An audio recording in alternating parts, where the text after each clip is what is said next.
విశాఖపట్నం లాంటి పెద్ద నగరాల్లో ఏం చేస్తూ ఉన్నారు? రూపాయికి ఇడ్లీ వస్తుందో లేదో నాకు తెలియదు, కానీ రూపాయికి చంద్రబాబు నాయుడు గారి హయాంలో తన బినామీలకు మాత్రం 3,000 కోట్ల రూపాయల భూములు మాత్రం ఇస్తారు. రూపాయి పెట్టుబడి పెడితే 3,000 కోట్ల భూములు. ఊరు పేరు లేని ఉర్సా అంట, ఇంకొక కంపెనీ లూలు అంట. లూలులు లిల్లీలు, ఈ కంపెనీలకు మరో 1,500 నుంచి 2,000 కోట్లు విలువ చేసే భూమి విశాఖపట్నంలో వాళ్ళకు కూడా దారాదత్తం. ఈ మాదిరిగా ఇష్టానుసారంగా లంచాలు తీసుకోవడం, నాకింత నీకింత అని పంచుకునే కార్యక్రమం జరుగుతూ ఉంది. మొట్టమొదటిసారిగా మొబిలైజేషన్ అడ్వాన్స్ అనేది మనం తీసేస్తే, మొబిలైజేషన్ అడ్వాన్స్ ఈయన అదే పనిగా తీసుకొచ్చినాడు.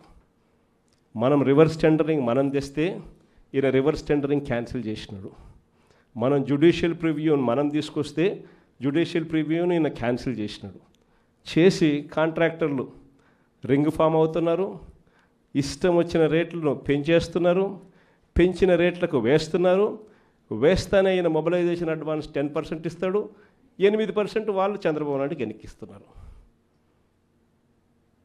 డబ్బు ఈయన వాళ్ళకియడం, ఈయన మొబిలైజేషన్ అడ్వాన్స్ కింద 10% వాళ్ళకి ఇస్తే ఈయన 8% తిరిగి ఎన్నికిస్తున్నారు ఈయన జోబిలీకి. విడిగా కరప్షన్. మరోవైపున చూస్తే రెడ్ బుక్ రాజ్యాంగం.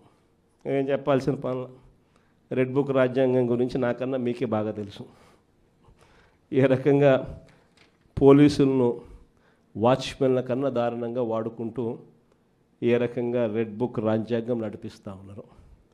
ఇంతటి దారుణమైన పాలన సాగిస్తూ ఉన్నప్పుడు ఇలాంటి దుర్మార్గం ఎక్కువ రోజు నిలబడదు.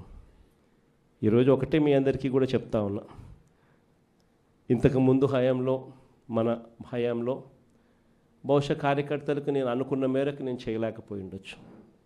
ఎందుకంటే నేను వస్తూనే కోవిడ్ వచ్చింది. జూన్లో ప్రమాణ స్వీకారం మనం చేసాం. మార్చి కల్లా కోవిడ్ లాంటి మహమ్మారిని ఎదుర్కోవాల్సి వచ్చింది. ఇంతకుముందు ఎప్పుడూ కూడా ఊహించలేదు, ఇంతకుముందు ఎప్పుడూ కూడా చూడలేదు. రాష్ట్రంలో అయితే నాకు ఊహ తెలిసినంత వరకు నా వయసులోని ఇలాంటి పరిస్థితులు కూడా ఉంటాయి, ఇలాంటి సమస్యలు కూడా రాగలుగుతాయని కూడా బహుశా ఎవరికి కూడా తట్టిండదు. కానీ ఈసారి మాత్రం మీ అందరికీ చెప్తా ఉన్నా, ఈసారి మీ జగన్, మీ బిడ్డ మీరు పడతా ఉన్న కష్టాలను చూశాడు, మీరు చూపిస్తూ ఉన్న తెగువను కూడా మీ బిడ్డ జగన్ చూశాడు. మీ అందరికీ మాట చెప్తా ఉన్నా, నెక్స్ట్ జగన్ 2లో మాత్రం కార్యకర్తలకు పెద్దపీట వేస్తాను అని మాత్రం ఖచ్చితంగా చెప్తాను.